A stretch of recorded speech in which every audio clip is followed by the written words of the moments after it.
నమస్తే. Welcome to our channel. నేను మీ సిరి. ప్రశాంత్ కిషోర్ గారైతే ఒక ఇంటర్వ్యూలో మాత్రం వైసీపీ ప్రభుత్వం గురించి కొన్ని సంచలన వ్యాఖ్యలు చేశారు. జగన్మోహన్ రెడ్డి గారి వైఫల్యాల గురించి కూడా తను కొన్ని సంచలన వ్యాఖ్యలైతే చేశారు. సో ఈ అంశాన్ని మనకి వివరించడానికి మనతో పాటు ఉన్నారు ప్రముఖ సీనియర్ జర్నలిస్ట్ టీవీఎస్ గారు. నమస్కారం సార్.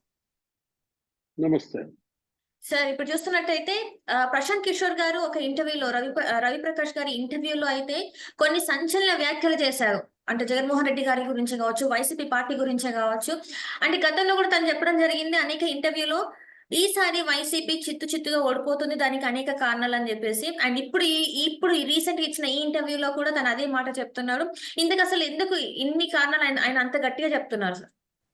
మొన్న విజయమ్మ వీడియో, నిన్న ప్రశాంత్ కిషోర్ ఇంటర్వ్యూ. మొన్న విజయమ్మ అమెరికా నుంచి వదిలినటువంటి వీడియోకే క్లీన్ బౌల్డ్. ఇప్పుడు నిన్న ప్రశాంత్ కిషోర్ ఇంటర్వ్యూ దెబ్బకి ఇంకా అసలు వైఎస్ఆర్ కాంగ్రెస్ పార్టీ పరిస్థితి ఏంటి, జగన్మోహన్ రెడ్డి పరిస్థితి ఏంటి? మనం ఎవరైతే గత ఎన్నికల్లో జగన్మోహన్ రెడ్డిని గెలిపించారో, ఏది ఏ తల్లి చెల్లి గత ఎన్నికల్లో ఆయన గెలుపుకు దోహదపడ్డారో, ఆ తల్లి లేదు ఇప్పుడు, ఆ చెల్లి లేదు ఇప్పుడు. తల్లి చెల్లి ఇద్దరు ఇవాళ జగన్మోహన్ రెడ్డి ఓటమిని కోరుకుంటున్నారు. అట్లాగే గతంలో ఎమ్మెల్యేలుగా ఎవరైతే ఉన్నారో, ఎంపీలుగా ఎవరైతే ఉన్నారో వాళ్ళెవరు ఇప్పుడు జగన్మోహన్ రెడ్డి పక్కన లేరు. అందరూ దూరం అయ్యారు జగన్మోహన్ రెడ్డి. ఇప్పుడు తాజా గత ఎన్నికల్లో ఎవరైతే వ్యూహకర్తగా ఆయన్ని గెలిపించారో ఆ ప్రశాంత్ కిషోర్ ఇవాళ వైఎస్ఆర్ కాంగ్రెస్ పార్టీ మొదలు నరికాడు అనమాట. నిన్నటి ఇంటర్వ్యూతో ఏమైపోయింది, ప్రశాంత్ కిషోర్ స్పష్టంగా చెప్పాడు, 151 సీట్లు కాదు కదా, 51 సీట్లు కూడా రావు అన్నాడు. ఏ విధంగా జగన్మోహన్ రెడ్డి అందరికీ దూరం అయ్యాడో సోదాహరణంగా వివరించాడు. ఏది తన కుటుంబానికి ఎలా దూరం అయ్యాడు, తన పార్టీకి ఎలా దూరం అయ్యాడు, ప్రజలకు ఎలా దూరం అయ్యాడు అని ప్రశాంత్ కిషోర్ స్పష్టంగా ఒక్కొక్క అంశాన్ని నీకు స్పష్టంగా అంత వివరించాడు అనమాట. మనం చూసాం ఏంటి, రాత్ దిన్ మెహనత్ కియా గయా. ఎవరు? షర్మిల రాత్రింబవళ్ళు కష్టపడి పనిచేసింది జగన్మోహన్ రెడ్డి కోసం. ఇవాళ ఆ షర్మిల కన్నీళ్లతో శపిస్తోంది. ఏది కొంగు చాచి వాళ్ళు ఓట్లు అడుగుతున్నారు, జగన్మోహన్ రెడ్డి ఓడిపోవాలని అనుకుంటున్నారని మనం చూసాం. అదే విధంగా తల్లి, ఏది షర్మిలను గెలిపించండి అని తల్లి వీడియో వదిలిందంటే అర్థం ఏంటి?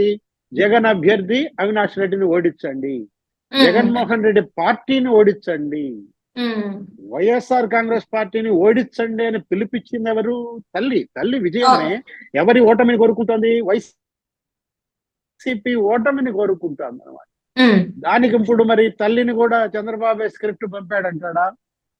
గతంలో మనం చూసాం ఏంటి, సునీత, ఆ తర్వాత షర్మిల అందరూ చంద్రబాబు మనుషులైపోయారు, చంద్రబాబు స్క్రిప్ట్ ప్రకారం మాట్లాడుతున్నారు అన్నారు. ఇప్పుడు విజయమ్మ కూడా చంద్రబాబు స్క్రిప్టే మాట్లాడుతోందా? ప్రశాంత్ కిషోర్ అతను కూడా చంద్రబాబు స్క్రిప్టే మాట్లాడుతున్నాడా? అంటే తనకి దూరమైన వాళ్ళందరినీ, తను దూరం చేసిన వాళ్ళందరినీ చంద్రబాబు కోర్టులోకి నెట్టేస్తున్నాడు. తద్వారా ప్రజల్లో సానుభూతి పొందాలని చూస్తున్నాడు అన్నమాట జగన్మోహన్ రెడ్డి. ప్రశాంత్ కిషోర్ నిన్న కూడా అన్నాడు, ఏమని? తల్లి చెల్లి కూడా డబ్బులు కాసిపడ్డారా అని అడిగాడు. ఏమని? ఇప్పుడు వెళ్ళిన వాళ్ళంతా డబ్బులు కాసిపడి వెళ్ళిన వాళ్ళు అనుకుంటే అసలు జగన్మోహన్ రెడ్డి ఏం మాట్లాడుతున్నాడు, ఏం చెబుతున్నాడు? తన తల్లి అమ్ముడుపోయింది అంటాడా, తన చెల్లెళ్ళు అమ్ముడుపోయారని అంటున్నాడంటే, అంటే డబ్బులకు అమ్ముడుపోయే తల్ల విజయమ్మ, డబ్బులకు అమ్ముడుపోయే చెల్ల షర్మిల, సునీత అని ప్రశ్నించాడు అనమాట. అంటే తల్లి చెల్లె డబ్బులకు అమ్ముడుపోయారంటే అసలు ఇతని మానసిక పరిస్థితి ఏంటి? ఇప్పుడు జగన్మోహన్ రెడ్డి మానసిక పరిస్థితి మీద చెల్లె సందేహం వ్యక్తం చేసింది.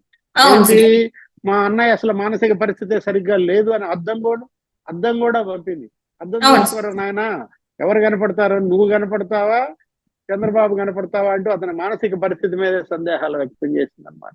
ఇప్పుడు అసలు నిన్న ప్రశాంత్ కిషోర్ ఇంటర్వ్యూ చూస్తే ఒక కొత్త రాజకీయ సిద్ధాంతం చెప్పాడు.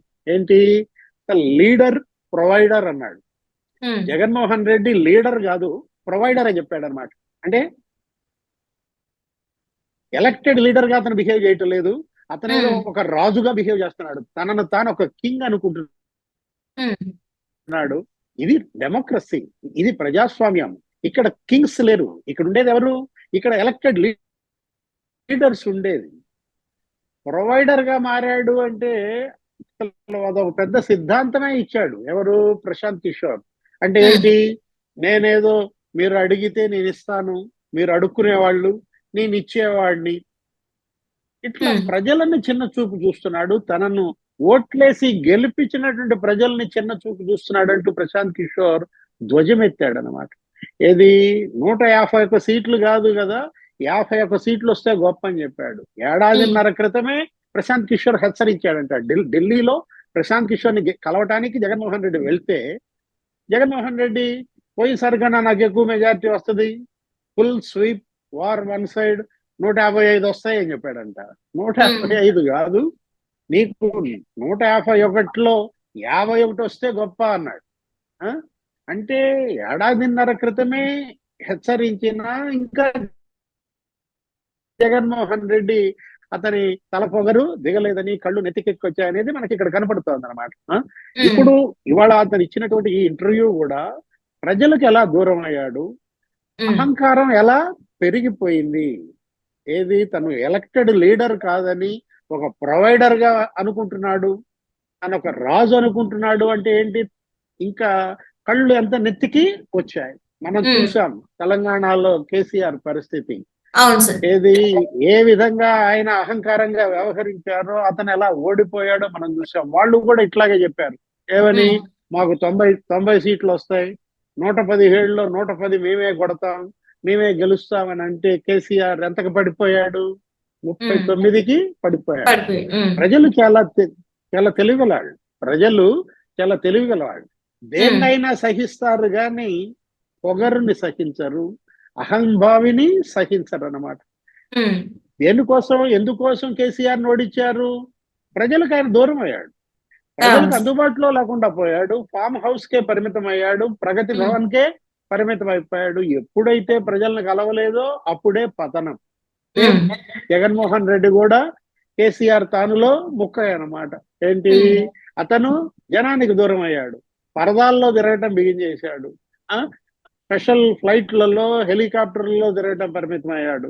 దీంతో ఏం జరిగింది? ప్రజల్లో అతని పట్ల ఒక వ్యతిరేకత, ప్రజల్లో అతనంటే ఒక విరక్తి పుట్టిందనమాట. నిన్న మనం చూసాం, గత 3 రోజులుగా జనం బస్సుల నిండా జనమే, రైళ్ల నిండా జనమే, ఒక కసిగా వెళ్తున్నారు. ఎక్కడికి? ఆంధ్రప్రదేశ్ కి. హైదరాబాద్ నుంచి, చెన్నై నుంచి, బెంగళూరు నుంచి కిట్టలాడుతున్నాయి. సొంత వాహనాలు వేసుకుని వెళ్ళిపోతున్నారు. 10 గంటలు 15 గంటలు నిరీక్షిస్తున్నారు. ఎక్కడ? ఆ చెక్ పోస్టుల దగ్గర కానీ, ఆ టోల్ గేట్ల దగ్గర కానీ. ఏం చూసావు వాళ్ళందరిలో నువ్వు? వాళ్ళల్లో ఒక కసి కనపడతాను. ఏది? ఓటు వేయకపోతే ఇక బతుకు లేదు, ఇక ఓటు వేయకపోతే భూమి లేదు, ఓటు వేయకపోతే ఆస్తులు లేవు, నా ఇల్లు నాకుండదు, నా భూమి నాకుండదు అనే ఒక భయంతో పరిగెత్తున్నట్టుగా కనపడుతుంది. ఒక కసితో ఇవాళ ఆంధ్రప్రదేశ్ ఓటర్లు పరిగెత్తుతున్నారు ఓటేయడం కోసం. ఇది మనం గతంలో చూసాం. ఏది? కరోనాలో కూడా చూసాం. కరోనాలో ఎక్కడెక్కడో ఢిల్లీ, బొల్లి, బీహార్ లో ఉన్నాళ్ళు కూడా నడుచుకుంటూ వచ్చేసారు స్వగ్రామాలకి. వలస వెళ్ళిన వాళ్ళు, ఉపాధి కోసం వెళ్ళిన వాళ్ళు వెహికల్స్ లేక నడుచుకుంటూ వచ్చారనమాట రోడ్ల మీద. బతుకు జీవుడా అంటూ ఇవాళ ఆంధ్రప్రదేశ్ ఓటరు ఆంధ్రప్రదేశ్ కు పరిగెత్తుతున్నాడు ఓటు వేయడం కోసం. ఓటు వేయడం అనేది ఒక సామాజిక బాధ్యతే కాదు, ఒక భద్రత. ఏది? ప్రాణాలకు భద్రత కావాలి, ఆస్తులకి భద్రత కావాలి. మళ్ళీ జగన్మోహన్ రెడ్డి ముఖ్యమంత్రి అయితే భూములకు భద్రత లేదు, ప్రాణాలకి భద్రత లేదనే కసితో ఇవాళ ఓటేయడానికి పరిగెత్తుతున్నారు అన్నమాట. ప్రశాంత్ కిషోర్ ఇంటర్వ్యూ, విజయమ్మ వీడియో, ఇవన్నీ కూడా జగన్మోహన్ రెడ్డికి మెడకి కాళ్ళకి చుట్టుకుంటున్నాయి. Right sir. Thank you so much sir. మీరు మాతో పాటు జూమ్ కాల్ వచ్చినందుకు ధన్యవాదాలు.